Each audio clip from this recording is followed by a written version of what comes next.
Last year, Lenovo showed us a prototype of a totally new type of PC, a full-on Windows 10 computer with a foldable OLED display. Now, at CES 2020, the company is telling us about the final shipping version of that product. It's called the ThinkPad X1 Fold. So the hardware hasn't changed that much from before. There's still a 13-inch OLED screen that folds, there's still a wireless keyboard that comes with the whole package, and it still looks kind of like a leather-bound book when you fold it up. What has changed is Lenovo's work on the software side of things. Now, the X1 Fold runs regular Windows 10, which really isn't designed for these kinds of foldable screens, so Lenovo has had to give you the ability to, for example, pin certain apps on different sides of the screen, and there's a little icon in the taskbar that you can click to do this. If you use the device in portrait mode when it's unfolded, you can click the same icon, and that gives you the option to bring up an on-screen keyboard, and then if you fold the laptop on top of each other, it's like you have a mini laptop with a touchscreen keyboard.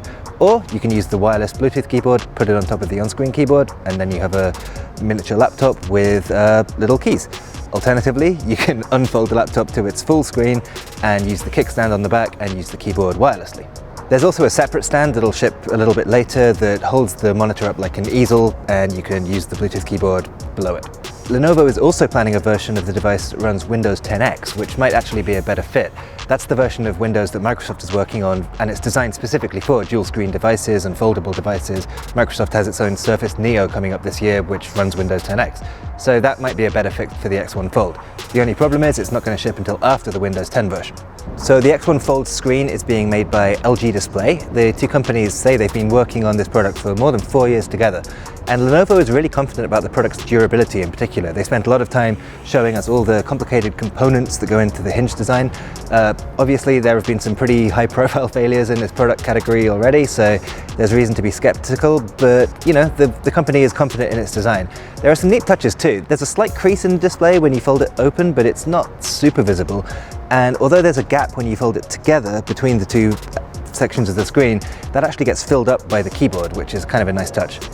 In terms of specs, the X1 Fold is using a new type of processor from Intel that we can't go into detail on yet. Otherwise, there's 8 GB of RAM, up to 1 TB of SSD storage, and Lenovo is claiming up to 11 hours of battery life. So overall, this is looking like a pretty cool, pretty experimental device. But the problem with experimental tech products is that companies charge money for them, and this one is going to cost quite a lot. Lenovo is shipping it in the middle of this year for around $2,500, which is a lot of money for any kind of laptop or tablet, especially one that, you know, has potential questions about durability and so on surrounding it. That said, we are super looking forward to spending a lot more time with it, and hopefully we should be able to do so towards the middle of the year. So yeah, this is just one of many weird and wacky PC concepts we're going to see this week, so stay tuned to the Verge's YouTube channel all throughout CES 2020 and subscribe to us. That's youtube.com/The Verge.